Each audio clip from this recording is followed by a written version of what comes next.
By one जो सच को रखते सबसे आगे। नमस्कार, आदाब, सत श्री अकाल। मैं चौधरी राणा इस वक्त मौजूद एक जुझारू कर्मठ समाज सेवी के पास, जिनका नाम है दिलप्रीत सिंह टीटी, जो कि 175 कैंट विधानसभा क्षेत्र से कांग्रेस पार्टी से विधायक पद के भी प्रत्याशी हैं। तो सबसे पहले न्यूज़ 1/1 के माध्यम से मैं चौधरी राणा दिलप्रीत सिंह जी को ढेरों बधाइयाँ देना चाहूँगा जन्माष्टमी व रक्षाबंधन के पावन पर्व की। आइए रूबरू होते हैं दिलप्रीत जी से। जी सर। सर, जानना चाहता हूँ कि इस बार जो इलेक्शन में आप खड़े हो रहे हैं, तो आपका जो एजेंडा है मौजूदा सरकार को लेकर के और अभी की परिस्थितियाँ देखते हुए, वो क्या है सर? देखिए, एजेंडा हम लोग का साथ है जी। कांग्रेस पार्टी सिंगल एजेंडे पे काम करती है, वो है विकास। हिंदू, सिख, ईसाई सबकी एकता। हम लोग कभी भी इससे भ्रमित नहीं हैं जी। और इसी एजेंडे को लेकर हम लोग आगे चलते हैं। जी। आज कैंट विधानसभा ले लीजिए, चाहे लखनऊ ले लीजिए, चाहे उत्तर प्रदेश ले लीजिए, चाहे पूरा देश ले लीजिए। जी। जो भारतीय जनता पार्टी 2014 में केंद्र में और 2017 में देश में बहुत अच्छे वादे करके आई। जी सर। उन वादों का आज क्या हुआ, मैं आपके माध्यम से उनसे पूछना चाहता हूँ। जितने वादे होंगे, किस वादे पे आज की डेट में खड़े हुए हैं? हमारा एजेंडा है विकास का। हम लोग जो आने वाला चुनाव है उसकी जो तैयारी कर रहे हैं वो विकास को लेके कर रहे हैं, और हम लोग अपने लोगों तक जो जा रहे हैं, वो जो अपना मैसेज लेके जा रहे हैं, वो यही है कि एक मौका इस बार कांग्रेस पार्टी को दीजिए। हम लोगों ने देश को भी बेहतर किया है और इस बार प्रदेश को भी बेहतर करेंगे। सर, ये जो एक निजीकरण की राजनीति चल रही है भारतीय जनता पार्टी के अंदर, तो इसके विषय में आप क्या कहना चाहेंगे सर? देखिए, मैं यही कहूँगा मतलब कि कितना संतुष्ट हैं आप इससे? देखिए, संतुष्ट मैं क्या, कोई भी नहीं हो सकता। जी। हमारी पार्टी ने, हमारे नेताओं ने इस देश को बनाया है। जी। एक कंपनी बहुत मुश्किल से खड़ी कर उसको बनाया है, उसमें रोजगार दिए हैं। आज इनके पास उन कंपनियों को जो इतने अच्छी चल रही हैं उनको बेचने के अलावा उनके पास और कोई काम नहीं। जी। कंपनियों को बेचना या उनका निजीकरण। और इससे मुझे लगता है कि मेरे साथ के नौजवान और हमसे पहले के लोग जो उसमें काम कर रहे हैं उनको नुकसान है, उनकी नौकरियाँ जा रही हैं और कहीं ना कहीं रोजगार कम होते जा रहे हैं और लोगों की सुविधाएं कम होती जा रही हैं। मतलब कुछ एक निजी घरानों को लाभ पहुंचाने की राजनीति चल रही है। ये सामने हम लोग के 2-4 परिवार हैं जिनको सब कुछ दिया जा रहा है। आप कोई छोटे से लेकर बड़े से लेकर कोई भी आप ठेका पट्टा कोई देख लीजिए, बड़े से बड़े टेंडर उनको दिए जा रहे हैं। तो आप सबसे बड़ा उदाहरण तो हम लोग के पास राफेल का है। जी, राफेल जो मुद्दा कांग्रेस पार्टी ने इतना उठाया, लोगों तक पहुंचाया, हम लोगों ने उसकी बहुत सारी डिमांड की, लेकिन कोई भी सरकार ने यहाँ जो है इनके छू नहीं रही। जो एक विमान जो आधे से भी कम रेट पे आ रहा था उसको इतना महंगा देने का क्या ज़रूरत थी? और वो जो रोज़गार हम लोग के HAL को मिलता, जो नए विमान हम लोग के HAL में बनते, वो जो है एक बड़े घरानों में देने को क्या मतलब था, ये हम लोग को समझ में आता है, हमारे लोग भी समझ रहे हैं। कहीं ना कहीं इसका जवाब आने वाले चुनाव में हमको मिल जाएगा। कहीं ना कहीं सर, जैसे पेट्रोल के दामों को ले लें आप, या जैसे बहुत छोटी सी बात है प्लेटफॉर्म टिकट को ले लें, जो कल 3 रुपये में था, जो 50 रुपये में है, तो इसके विषय में क्या कहना चाहेंगे, क्यों हो रहा है ऐसा? देखिए, इनको अपनी और अपने सेवनियों की जेबें भरनी। जी। और जेबें कैसे भरी जाएंगी? हर चीज़ का रेट बढ़ाकर टैक्स पेयर की जेब से पैसा निकलेगा। ये वही पैसा फिर अपने दोस्तों यारों को और उन लोगों को जो यहाँ से जो है पैसा लेके भाग गए, उन लोग की जेबों में डालने का काम सरकार। पेट्रोल डीजल, चाहे आप गैस सिलेंडर ले लीजिए, 2014 में यही 450 रुपये थे, आज 850-900 रुपये के आसपास पहुँच रहा है। 2 बार जो है 25-25 रुपये बढ़ा चुके हैं सिर्फ गैस सिलेंडर में। जो पहले अच्छी खासी सब्सिडी मिलती थी, आज वो सब्सिडी कितनी रह गई? तो ये आदमी और यहाँ का आम इंसान की जेब पे डाका डालने का काम। हम लोग का बजट हिल चुका है। एक आम आदमी जिसकी जो सैलरी 6,000, 7,000, 5,000 है, उसके खर्चे डबल हो चुके हैं, लेकिन उसकी सैलरी में कोई बढ़ोतरी नहीं। लोगों की नौकरियां चलेगी इधर कोरोना काल में, बेचारे घर पे बैठे हैं।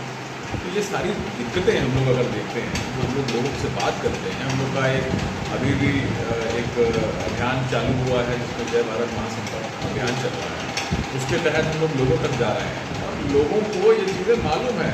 मैं ऐसा नहीं है कि लोग बिल्कुल आके बंद करके बैठे हैं, लोग सब जान रहे हैं, सब देख रहे हैं और आने वाले समय में इनको बहुत अच्छा जवाब मिलने वाला है। तो कहीं ना कहीं किसी एक निजी वर्ग की निजी जातिवाद की राजनीति है। और उसके अलावा सर, ये जो हमारे किसान भाई हैं, अन्नदाता है, मतलब जैसे भारत एक कृषि प्रधान देश है, तो आज उस कृषि प्रधान देश में जो अभी आपने देखा कि किसान किस तरह से हतोत्साहित हो चुके हैं, किस तरह से उनको अपनी फसल और अपनी ज़मीन के लिए जद्दोजहद करनी पड़ रही है, तो किसान भाइयों के लिए ऐसा कांग्रेस पार्टी क्या कर रही है? देखिए, किसान भाइयों के लिए, किसान परिवारों के लिए हम लोग पहले भी उनके साथ खड़े थे और आज इतने बड़े आंदोलन में भी हम लोग उनके साथ खड़े। आखिर जो उनकी मांगे हैं उनकी सुनवाई क्यों नहीं हो रही? ये सरकार एक अड़ियल रवैया क्यों अपना रही है? आखिर ऐसी क्या वजह है? कौन इनको रोक रहा है? इनके पीछे इनको डायरेक्शन देने वाला कौन आदमी है? जो किसानों की बात नहीं सुनी जा रही है और दूसरों लोगों की सुनने के बाद जो है उनको सुनवाई के लिए बुलाया नहीं जा रहा, उनसे बात नहीं की जा रही। देखिए, बहुत बड़ा इम्पैक्ट आम आदमी की जेब में पड़ने वाला है ये तीनों कानून लागू होने के बाद। ये आपके चैनल के माध्यम से मैं उन लोगों के सामने रखना चाहता हूँ, भंडारण व्यवस्था को ख़त्म किया गया कांग्रेस, और ख़त्म करने की वजह थी कि जो आम जनमानस है, जो गरीब तबका है, उन तक अनाज एक कम से कम मूल्यों पर पहुँचे से। अब वही काम इन्होंने क्या किया, इन्होंने भंडारण का जो है वो लॉ ख़त्म कर दिया। अब जो आदमी जितना चाहे उतना भंडारण कर सकता है, स्टोर कर सकता है।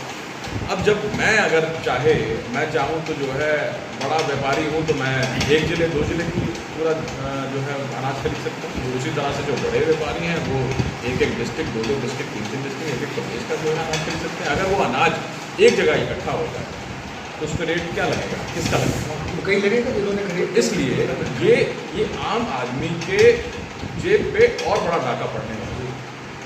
तो कहीं ना कहीं ये जितना मुद्दा किसानों के लिए महत्वपूर्ण है, उतना ही मुद्दा मुझे लगता है कि आम जनमानस के लिए भी महत्वपूर्ण होना चाहिए और आम जनमानस को किसानों के साथ खड़े होना चाहिए, क्योंकि आने वाले टाइम पे किसान तो जो परेशान है ही हैं, आम आदमी बहुत परेशान है।